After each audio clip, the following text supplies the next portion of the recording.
Welcome everybody to this month's uh, economics SIG meeting. Searchin thankfully helped organize, and our presenter today is Professor David Wheat, and I'll hand it over to him now. Thank you, Christine, and also to their team for organizing this. It's really good to be here today and to talk to you a little bit about a model that I've been playing with for a long time. And so MacroLab, I don't really know exactly when I named it, when it got started, but it was sometime either before or after the turn of the century. So I just call it 25. And that's where we are. And I keep changing the number every time we enter a new calendar year. So the one I'm working with now is MacroLab 26. But there's been considerable change. And I'd like to start maybe with a little bit of a background on the how it all got started. But let me give you the overall agenda first. We're going to spend about a third of our time together talking about the background. That'll just be fairly quick. And then I'm going to show you some of the behavior modes of the model and then the structure. I always debate whether to go structure first and behavior, but I think that maybe in a situation like this that it'd be nice to entice some people to wonder why the behavior is happening once we take a look at it, and then we'll look at some of the structure. And then I want to reserve the remainder of my time, my talking time, or presentation time, to discuss some simulation experiments that are in the textbook that the second edition just was released a few days ago. And then we'll go to the Q&A. And I'll mention that anybody who would like a copy of the basic MacroLab model, send me an email and you can receive that. It'll be in Stella format, but you can copy the equations and put them in another software package if you wish. I also have an AI podcast that discusses the experiments. It's actually a podcast related to the last sort of summation chapter of the textbook, which kind of wraps up the overall coverage of the book. And in that, there's discussion of the experiments. So that if that would be of interest to you, I'd be glad to share that as well. All right, so let's talk a little bit about the background.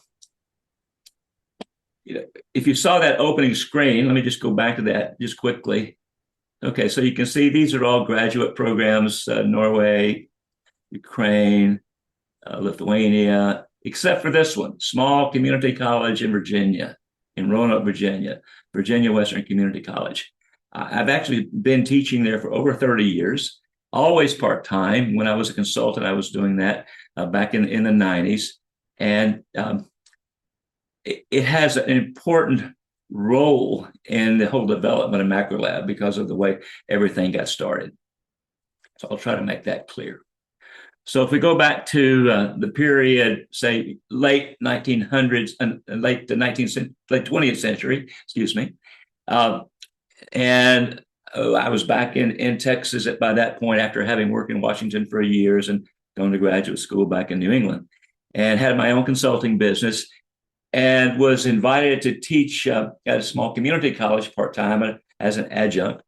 And so when I was teaching introductory macro, I could see how frustrated the students were when they opened these big macro books. This is back in the say mid to late 1990s, and all these static graphs, all claiming to be a model, and never page to page to page, all these different models and different models for different things, long run, short run.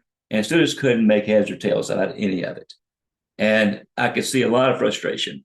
So at that time, I was using system dynamics a little bit, kind of on a self-taught basis. This was before I had studied system dynamics formally. But I was using a little bit in my consulting business. And so I decided to bring system dynamics into the classroom. And that's how all this got started. So I built a little model, and I keep looking for the old early Stella version of the very first one, but I haven't found it yet. It's got lost somewhere over the years. But it was a very small, simple, and I emphasize hands-on because I could see that these students were really intrigued by the idea of working with the computer and seeing how things changed over time, unlike the static graphs they saw in the textbook. I actually was more than pleased. I got very enthusiastic, and it sort of became my professional mission in life, I guess, to work on learning macroeconomics with system dynamics. And I emphasize learning rather than teaching because I felt that's the way I'm going to learn macroeconomics. Because as I tried to translate various theories, my background was not economics per se, although I had a good education in graduate school at Harvard Kennedy School, where I was studying public policy. So the application for me was economics. And when I worked at the White House, I was working on economic issues. That was during the wage and price controls program in the early 70s. So I was trying to bring all the various experiences and theory into some simple little dynamic models, and got pretty excited about the whole thing. And one thing led to another. I ended up in Bergen. At the age of 55, I became a student again. And so this is sort of the second phase where, as all of you know, once you get into a PhD program and the academic environment, the expectations for a model seem to change. No longer is it admirable to have a simple little hands-on model. You have to have something elegant, something that's rich and robust and so on. And so, especially if you're writing a dissertation. So, long story short, during that time period from working on that PhD project, which was how to use system dynamics to learn macroeconomics, I was still teaching online, even though that was in the infancy of online instruction back in the early 2000. I was still teaching the students in Virginia. I was beginning to teach in Norway. And the bottom line of this whole thing was that MacroLab was becoming much larger and more complex. And I could see it kind of drifting away from my original intention. I still tried to provide, the simulator to the students in Virginia. In fact, I did. But what I was trying to do was to keep it hands-on. And I found that it was becoming more and more of a simulator and less of something where they could actually learn what was going on behind the scenes. It was more of a video game for them. The next big phase that came while I was in Europe came when I got this big project to work in with my colleagues in Ukraine. And that began in 2012. And so from 2012 until I retired at the end of 2017, I started teaching a lot of different courses, lots of different places, doing some work with policy analysts and policymakers, both in Lithuania and Ukraine. And the model just kept getting bigger and kept getting larger, and it was less and less useful for the introductory macro students. And I was busy doing a lot of interesting things, and a lot of it was very gratifying to see, what we were doing with the model for really interesting and challenging purposes. But I was getting away from the original purpose. Norway requires professors to retire at 70. So for me, that was in late 2017. And so in early 2018, I was back in the States and, quote, retired, as it says on the screen. My wife says I still haven't figured out how to spell that word. So I'm working on it. I did give up some of my courses, as you can tell, but still, even today, I've got 3 courses going year-round, one in Norway, one in the U.S., and one in Ukraine. And I also did a bit of a reset of my whole attitude and purpose with the model. So I decided it was time for back to basics. And the first step in that direction was working with Mike and Brian Dangerfield and Bob Kavanagh and Oleg Pavlov on this feedback economics book, where we edited that book. I have 20 or 30 chapters in that book, I suppose. And that made a pretty big hit, I think. There you go. Thank you, Robert. And early in that book, I think maybe it was chapter 2, my 2 close professional colleagues in Ukraine and I have a chapter on getting started with macro modeling. And we used some of that material for a number of workshops at the System Dynamics Society, beginning, I think, in 2019, even before this book was published in 2021. And then in 2024, the first edition of Useful Macro came out. And as I was telling some of you a few moments ago, the second edition came out just a few days ago. So the idea is getting back to basics and trying to produce a model that can be useful for introductory macro, but also has enough flexibility to be used by those who are interested in more in-depth analysis of economics. So let's talk a little bit about the behavior modes of the model. And I'm going to show you a few slides just to start with, and then we're going to switch over to the model itself. I'm going to be using the version that's online at IC Exchange. If I can manipulate my screen here and get back to the internet browser without blowing up everything. So what we see in front of us is the simulate screen. So you can see these buttons up here that take you to various places on the interface. So we're on the simulate page right now, and there are actually 2 or 3 of those. And there's also an accounting page. We'll take a look at that in a moment. And so big headings, you can see policy options on the side over here. This is something that I actually created in the wake of the election. Goodness, it's been a little over a year ago. So right after Trump was elected, I was flying back from Colorado visiting some friends. In about 5 or 6 days, I put together the Trump 2 policies on the interface, and we can play with those to see what happens if we do everything he's been trying to do. And then in the middle there are just some typical controls, controlling parameter settings, controlling the way you trigger the changes in the model, and so on. And we'll play with some of those. I'll just point out that there's both a foreign sector, what called the rest of the world economy, and there's a U.S. sector, which is the primary one that we're working with.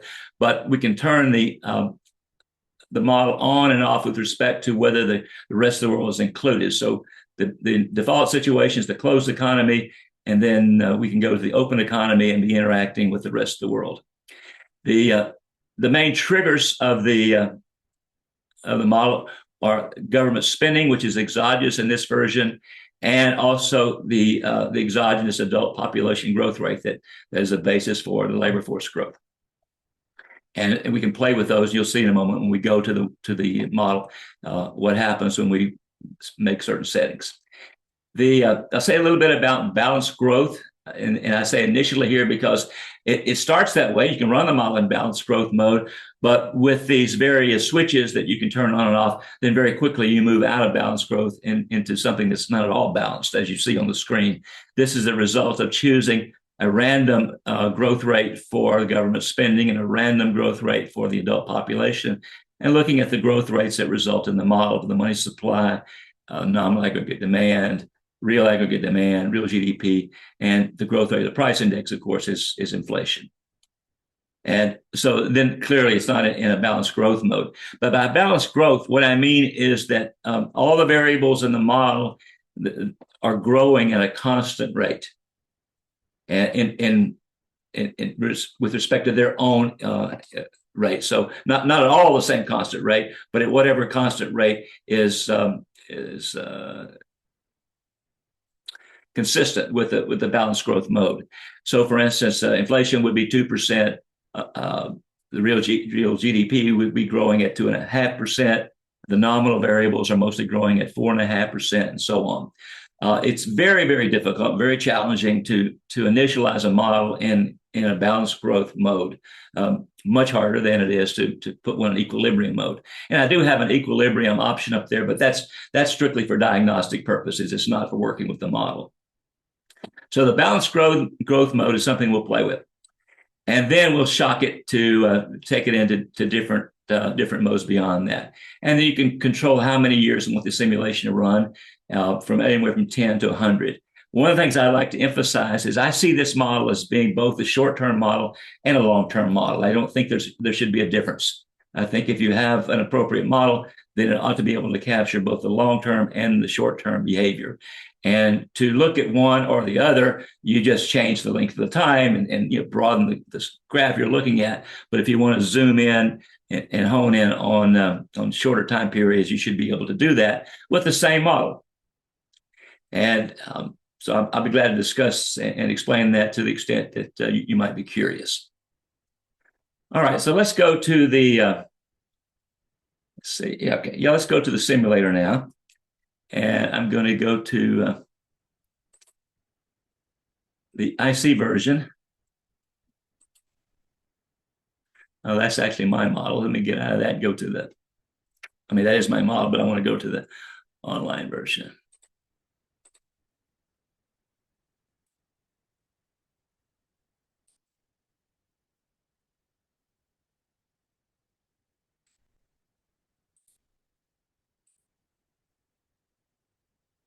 Lots of things I need to clean out on my screen here. Okay.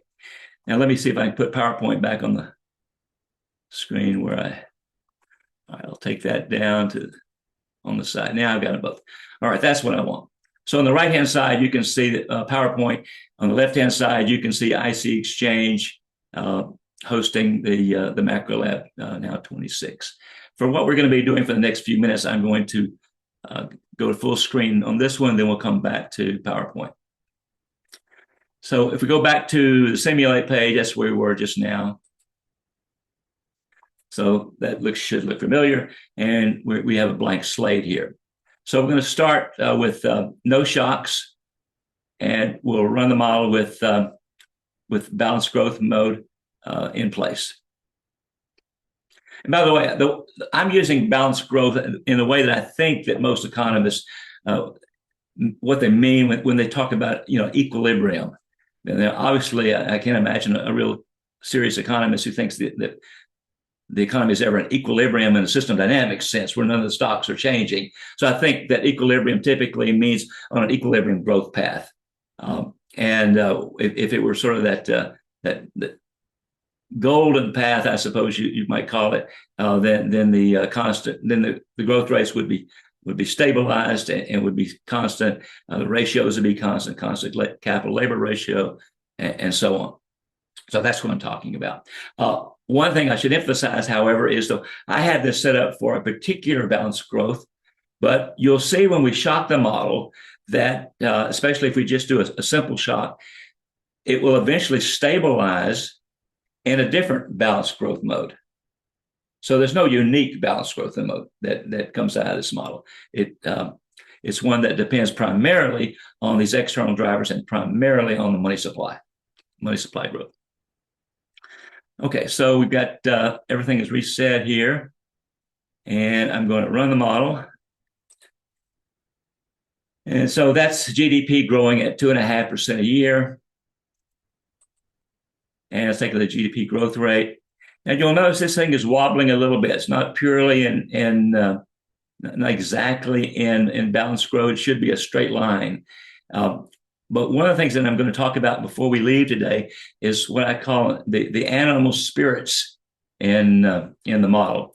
And right now, the animal spirits switch is turned on, and I'm going to turn it off, and that's giving us a little bit of a tendency towards disturbance.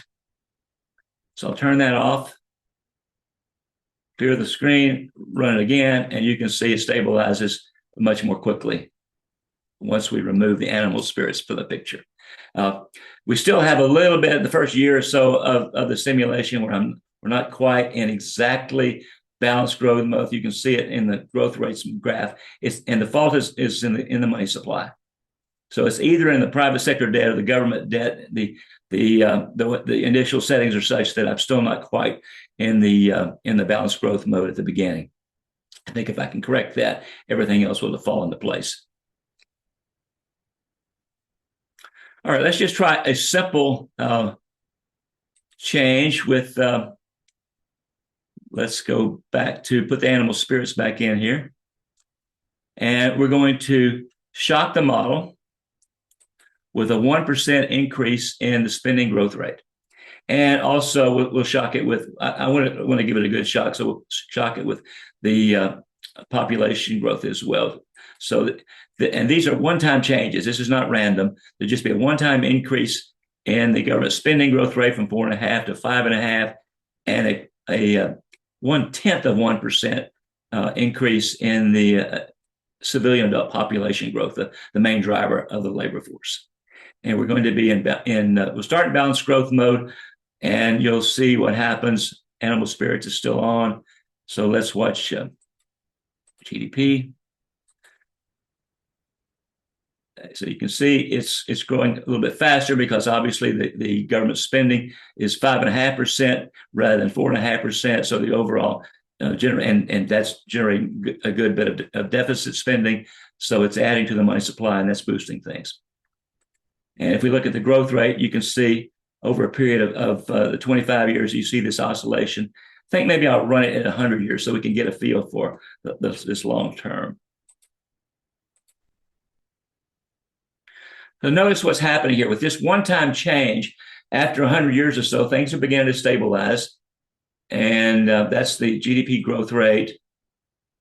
There's the unemployment rate, stabilizes a little bit lower than the 5% it starts. Inflation stabilizes a little bit higher, 2.6% rather than 2%. So there's no unique balanced growth mode. We'd find a different one. And in fact, we'd find a different one much more quickly if we turned off the animal spirits. So that's in effect contributing to the oscillations. And you can see that the well, maybe I'll clear that out. You can run it without the other being in the way. You see it stabilizes much more quickly. And we have a clear new balanced growth situation.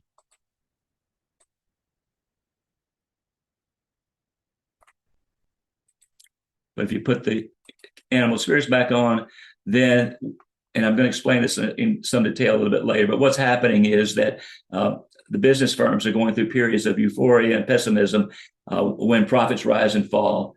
And they become a little more risky when the profits are rising. They don't keep as much money in the bank. They distribute more in terms of dividends. They invest more and so on. And it tends to juice up the economy a little bit. When profits are below normal, then the reverse occurs. And so you get the downturn. And in fact, let's see what happens if we were to go down 1%. So now it's going to go from 4.5 initially, and it won't jump to 5.5. It's going to go down to 3.5. Okay, so now notice what's happening. Things are really beginning to get shaky out here. So it's not settling into that balanced growth mode. If we turn animal spirits off again, then even at the lower growth rate, something jumped back up. Oh, I've got this on here. That wasn't going the same way. There we go. Okay, so the takeaway message here is that we have multiple potentials for balanced growth. And with just a step increase in the growth rate for either spending or the population, or some combination of those two, then we can see a new balanced growth emerge. And whether that balanced growth is achieved quickly or slowly, and whether it truly is balanced or whether it continues to oscillate for a long, long time, it depends on the response, the psychological response within the business sector of the model. So for the rest of what we're doing, I'm going to put the animal spirits back on because that's really the default option. And now I'm going to switch to what I call the random mode in both of these. And we can run it with or without a seed. So if we want to repeat and replicate a particular random mode for experimental purposes, we can check this box and we get the same random pattern every single time. But typically we want to see a variety of these.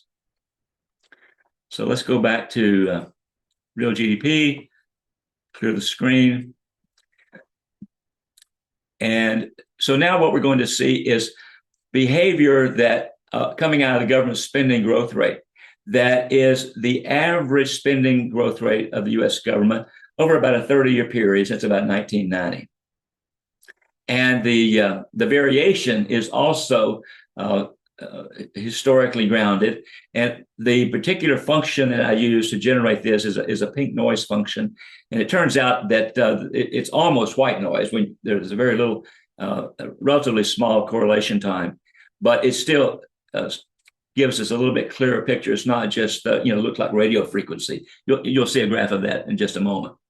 So the point being that we're getting some historically based random behavior, both out of the government spending and the adult population, much less variation in the population growth than we had in the spending growth. So let's see this again for 100 years.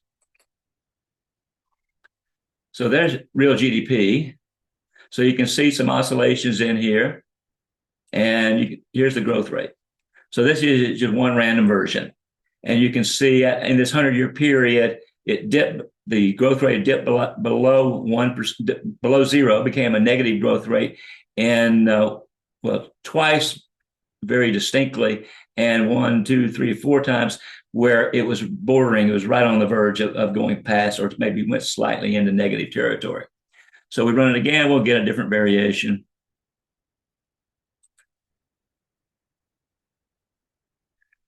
So you get a variety of historically grounded, but sort of alternative histories, if you will. This in no way is intended to try to replicate what happened in the 90s, because we're doing random variations of the average random behavior of that period. We're not trying to actually replicate that time period. And we can also turn on the open economy, and that tends to, in this model, actually moderate the behavior a little bit, because the rest of the world economy is larger than the U.S. economy in this structure. It's about a 50% larger. They only trade with each other, and so the U.S. is a little bit more excited by the impact of the rest of the world than vice versa in this particular case. So let's take a look at the rest of the world graphs.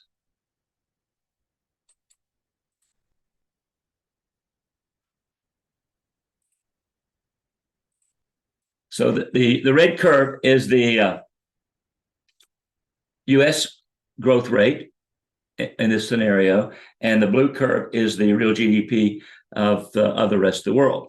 Now, it may strike you as a little odd that the rest of the world is oscillating so much more than the U.S., given that I said it's a larger economy, so it should be the other way around. But I investigated this, and what I'm finding is that the inflation effect in the U.S.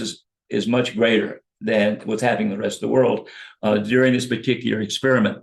So the real GDP growth rate is in the rest of the world is a little bit is not as encumbered by inflation.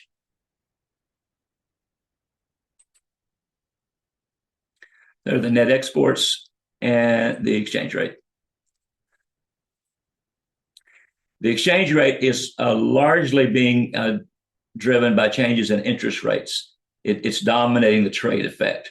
So we're getting a rise in the exchange rate. In this case, that means the dollar is strengthening relative to the foreign exchange, which is a roller, RLR, for the rest of the world. And again, somewhat counterintuitive, you would expect if the U.S. is growing, that's where the stimulus is coming from, that we would be generating a greater demand for the foreign currency than for our own currency, and the exchange rate would fall. But the difference in interest rates is making this turn out to be really an interest rate driven exchange rate, because interest rates are rising faster in the U.S. than they are and higher than they are in the rest of the world. All right. One other thing I'll show you before we get back to structure. Let's go down to what I call the accounting sector. Go back to the U.S. graphs here. All right. And let's do just a simple, we'll go back to the basic setting, just so you can see what's happening in the accounting structure. So this is the consolidated balance sheet, where you get a sense of stock consistency. And this is the transaction matrix that gives you the flow consistency. And I got interested in this by reading, Wynne Godley way back in the 90s, when I first started working on my plans to go to Bergen. And I think Steve Keen even calls these tables the Godley tables. So that obviously we know where these things come from. I suppose each model portrays, or organizes the tables a little differently. I think I have no problem with putting the net financial assets at the bottom and letting some of them be show a change in the net financial assets over time, but it seems to be the tradition to reverse these and then let the bottom row also be zeros. But the real important, I think, really important summation is on the right-hand side, when we know that every financial asset has to have a financial counterpart that's a liability somewhere, and they all add up to zero. So we get that. These are very clearly zero, and by reversing the signs on the net financial asset at the end of the period, then we get the zeros at the bottom. And then over here we see the transactions. So the consumption is a negative flow for households and a positive flow for firms, and the two cancel out. So the sum again is zero. And then we follow the same convention over here. We reverse the net flow from every sector, and then that would add up to zero as well. One of the interesting things about this is keeping track of not only the money supply. So we can watch this. We're now in balanced growth mode. So there's the money supply, which is in the model strictly bank deposits. There's no cash in the model. So this is adding up the household bank deposits and the firms. One of the things that I find interesting is to ask where the money comes from. So the gray bar here indicates the total increase in the money supply since the beginning of the simulation. So you can see a 7.2 trillion increase. The total is 10.7, so it's 3.5 to start with, and so you add 7.2 on top of that. In this particular case, the vast volume of new money comes from bank lending, so that's the green bar, and a little bit comes from government deficit financing that is not financed by selling bonds to the private sector. And then this orange bar, if the rest of the world economy is turned off, this would be this is primarily net interest paid by the private sector for the loans that they've taken out. So that represents a small drain on the money supply. And on the left-hand side, we can get a little more visual picture of what's going up on the top. And I just have a few examples. So we can see the consumption, investment, and government purchases. And then it's kind of interesting to see, again, the counterparts. So we're looking now at consumption. So this 11.1 adding to firm deposits is this 11.056 right up here. Minus 11.1 trillion is the minus 11.1 trillion for households up here. Likewise with wages. So it's adding to household deposits, subtracting from firm deposits. Taxes is really the net taxes of including transfers in some cases. And so it's taxes, and then this is the transfers. The row up here is the net taxes, however. This is taxes minus transfers. And then this will be zero now because we're not running the rest of the world economy, but let's do that. Let's just say we'll run that. Okay, in a balanced growth mode, there's hardly any change. The whole point of a balanced growth mode for both the rest of the world and the U.S. is that they're already satisfying each other's import demands. And so that doesn't really shake around very much when the model's in balanced growth mode. If we were to go back and shock the model, let's say that the U.S. is providing the stimulus.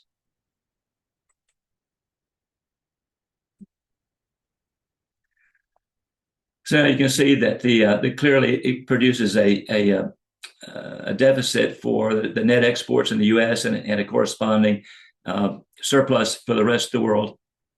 And now this orange bar is a little more negative than it was before, and that additional negative comes from the net outflow of the payment for exports. Still have the dominance of the bank lending over deficit financing coming from the government as far as the source of new money.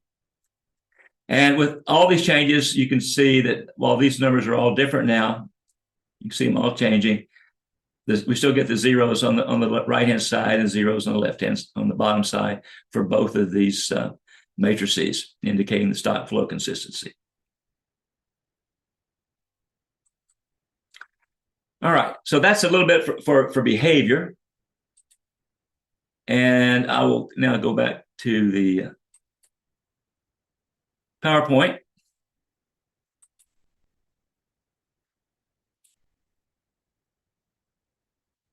And we'll talk a little bit about structure.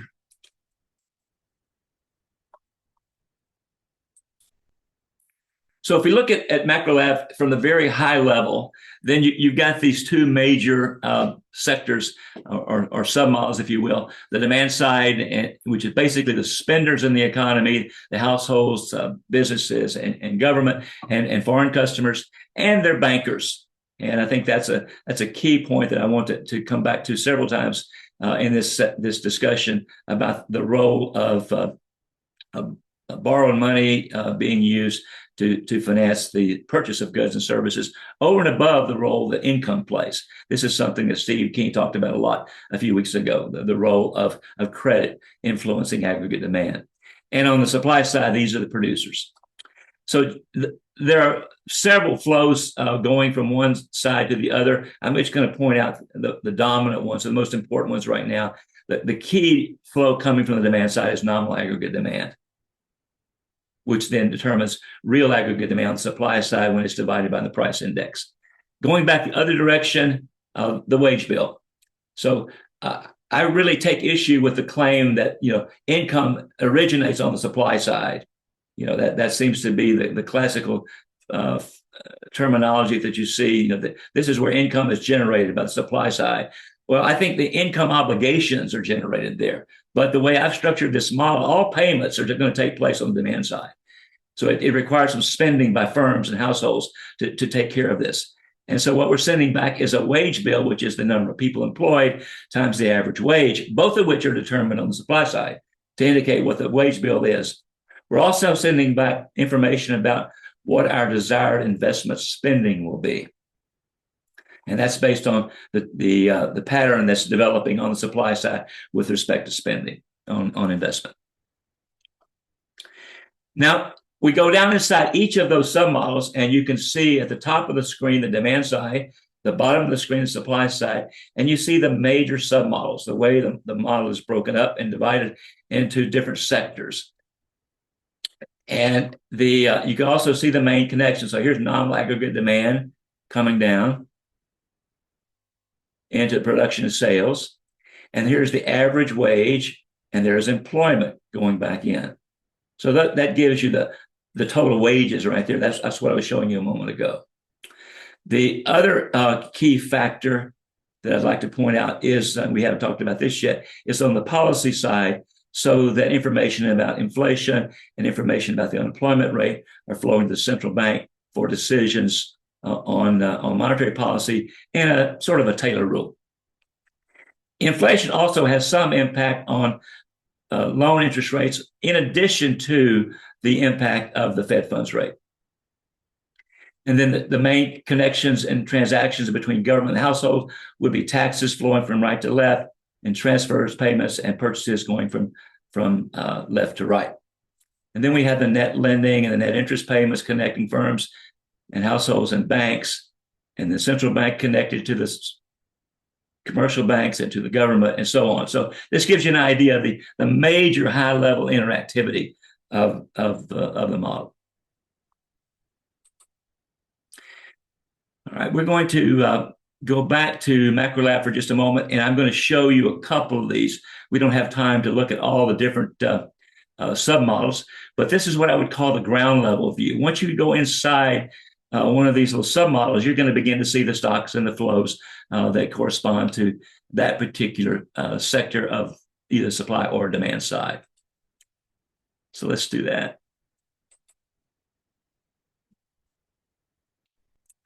So we'll go to the preview section, and let's just go to the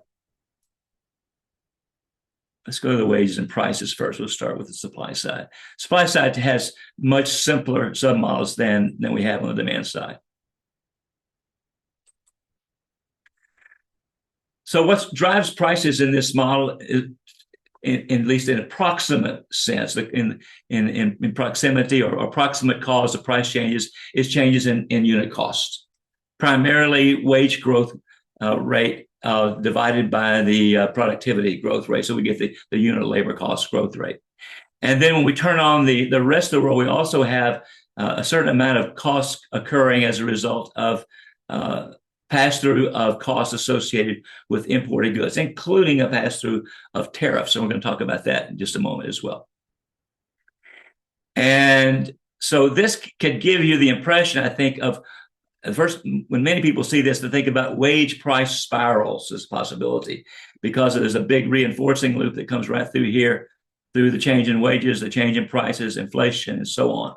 And yet that doesn't happen in the model when the model is fully connected. If you just ran this in isolation, yes, you would get a wage price spiral. But once you connect it to the rest of the supply side or to the rest of the economy, there's enough negative feedback loops that that doesn't occur. All right, let's take a look at the firm's household submodel on the demand side. It's rather small, but I hope you can make it out. So the interaction is what I really wanted to emphasize the way I structured this model. Rather than put these in separate submodels, I wanted my students to be able to see how intimately connected the households and the firms are. So that aggregate demand, we haven't added government to the picture just yet. Aggregate demand then is the sum of consumption and investment at this point. And unlike the standard representation of consumption in the standard macro books, I don't use a propensity to consume to drive a propensity to consume multiplied times income to drive consumption. I don't think people stand around wondering how fast they need to be spending and whether they've spent 95% of their income this month and we need to spend a little more or a little less. I think people keep an eye on their bank account. So this model runs strictly on the basis of household deposits. Now you can run this model and then compare the consumption with the income, and you'll get a propensity to consume that's reasonable in the mid to high 90s most of the time. So I think that's really something that comes out of the data. You see that strong correlation between consumption and income, but I'm not sure that's the causal element that drives the consumption. So in both the household deposits and business deposits, I let the money in the bank, if you want to put it that way, and this would be the most liquid funds we're talking about, actually drive the decisions. So consumption is being driven by the household deposits and something I call the savings duration. Okay, this would be the number of months, let's say, the number of months worth of income you would like to have in the bank to protect, sort of a rainy day fund to protect you against a loss of income. And on the business side, the concept is a little bit more like having sufficient liquidity to deal with cash flow situations. And the desired savings duration on the business side is much smaller, typically a month to 2 months, whereas it's more like 6 months or 7 months for the households. But this savings duration will figure into what we mean by animal spirits. I'll come back to that in a little bit. While we're here, I'm going to add government spending and taxing to the household sector. So once we bring in the government sector, now we're actually adding new money to this economy. If we go back to that situation, the only money that's moving around in this little model is what's in these household deposits and business deposits to start with. Now, we could speed up things, and the money could be transferred back and forth, and we'll get a little bit of a temporary tremor or oscillation, but nothing sustained. And nominal aggregate demand cannot grow as long as the money supply is not growing. In order to get some potential for nominal aggregate demand to grow, we got to add government and or bank lending. So we'll start first with government. The green represents the money spent by government. So this is transfer payments coming in, purchases of goods and services, adding to aggregate demand. And then we've got the taxes going out. So obviously, if the red plus the green, or red minus the green, or green minus the red equals 0, then we have a balanced budget. But if there's more money coming in, we have a deficit, then there's going to be a growth in the money supply in the private sector. Now we can add bank lending to the picture. So here's net bank lending both to households and to business firms. Here is the net interest paid by households, the net interest paid by business firms back to the banks. And in addition, the banks at the end of the day are owned by the households, or at least a portion of the households. And so the bank dividends also comes in as a source of income for households. And then finally, if we hook up the rest of the economy and the rest of the world, then we have net exports coming in to add to aggregate demand, and we have import taxes adding to the business taxes paid by those firms that are importers. And I'm going to show you some experiments before we leave today on how this all plays out. All right, now back to structure.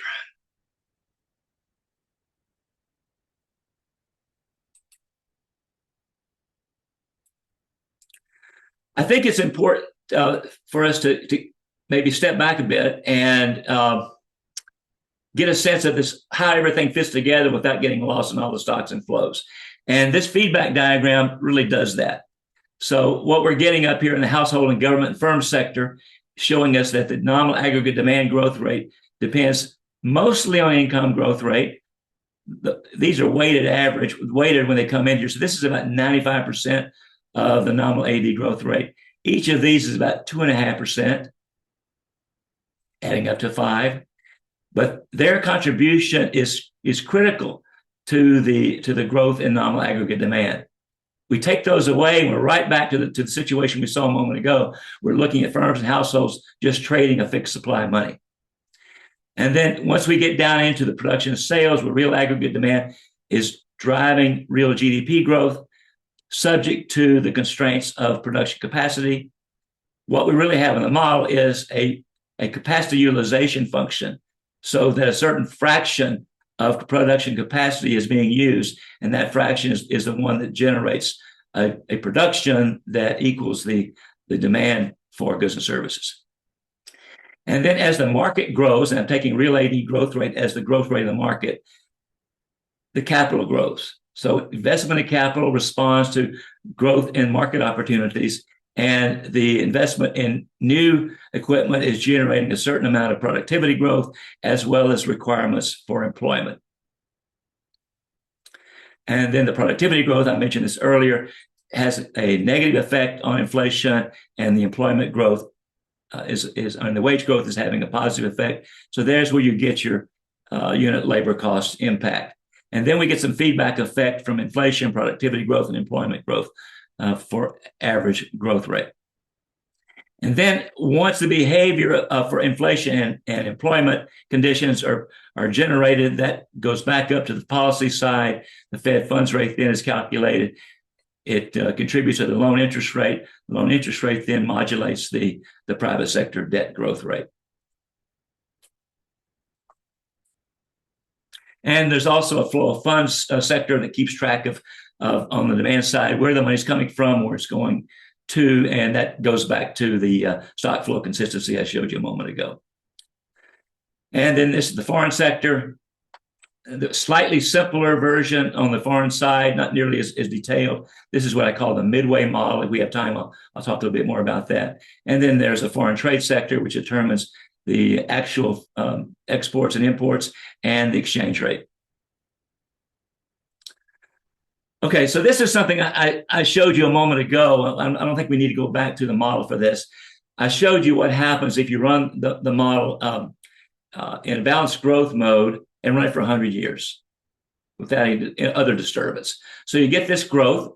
The growth rates remain constant, and the real GDP, in this case, we're looking at GDP per capita, not just the GDP.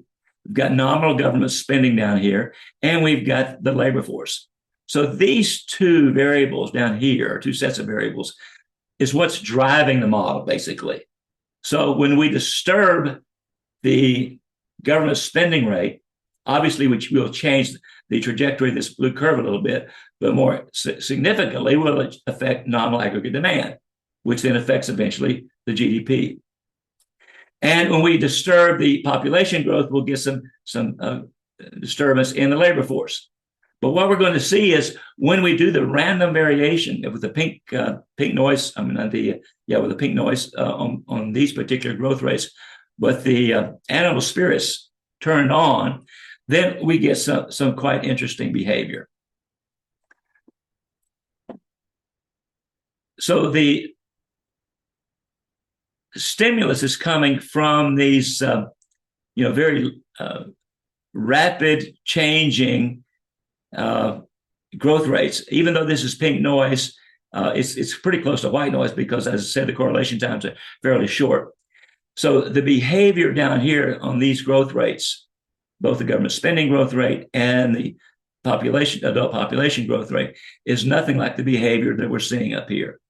So the model is taking this stimulus and endogenously is creating the kind of cycles that we expect to see over time.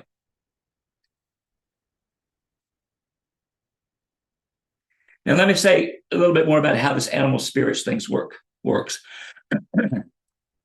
So you may remember that we had the savings duration was affecting the dividends in the firms on the firm's side of things. So this is typically a fixed number, say one month in the case of the firms, maybe 6 or 7 months in the case of households. When the animal spirits is turned off, this is a constant.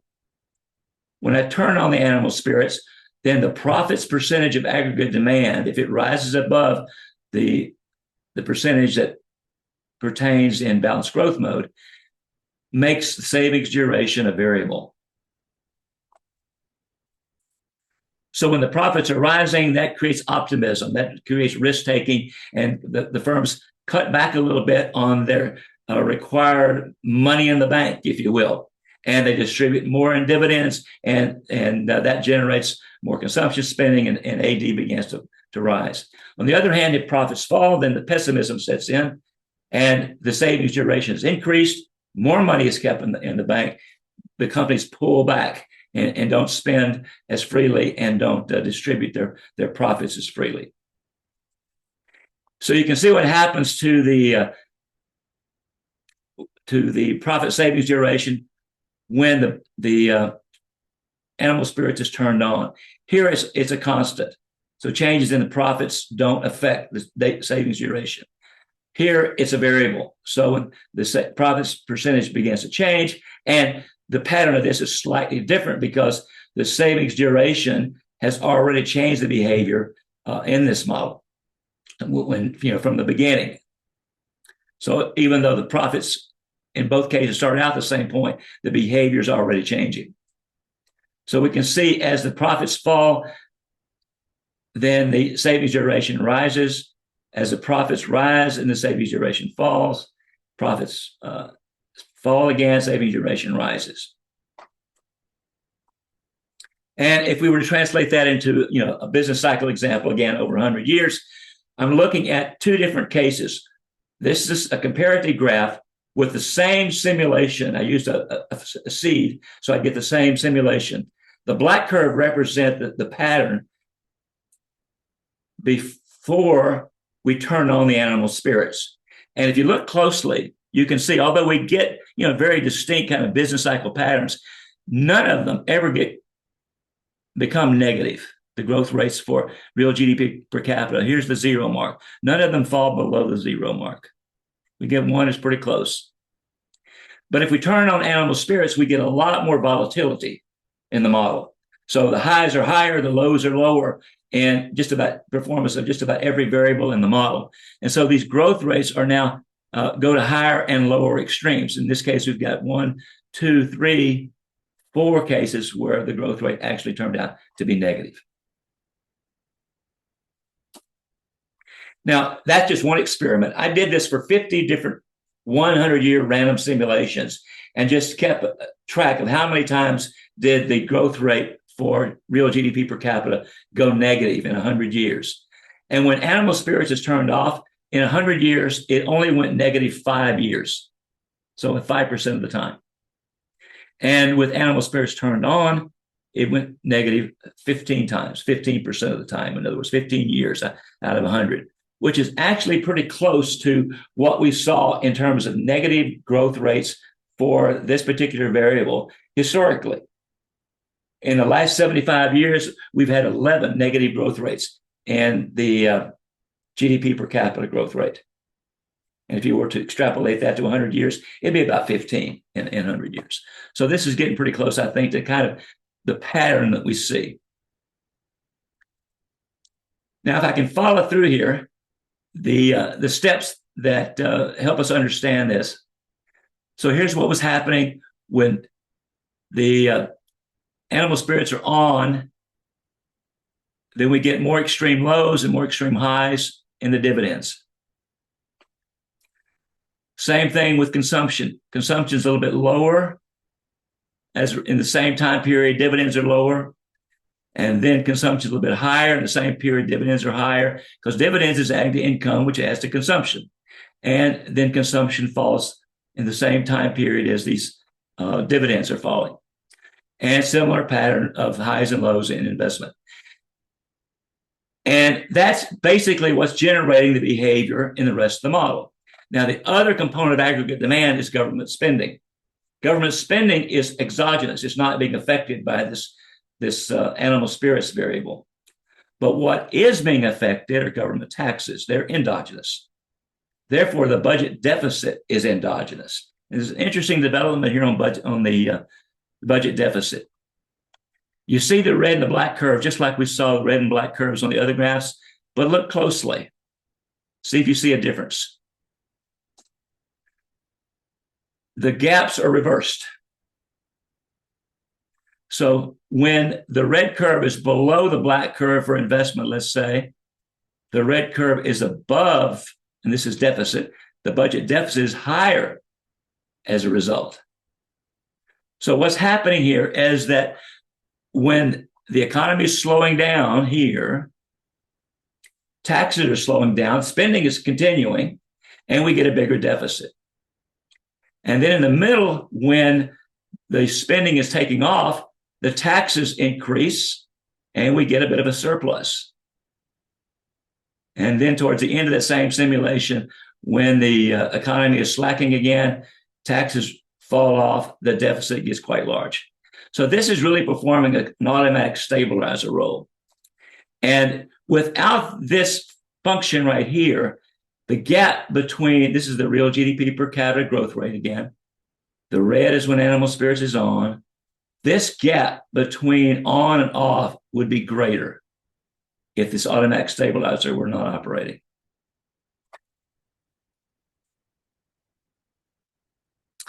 All right. I think we're probably to the end of the time period that I had allotted myself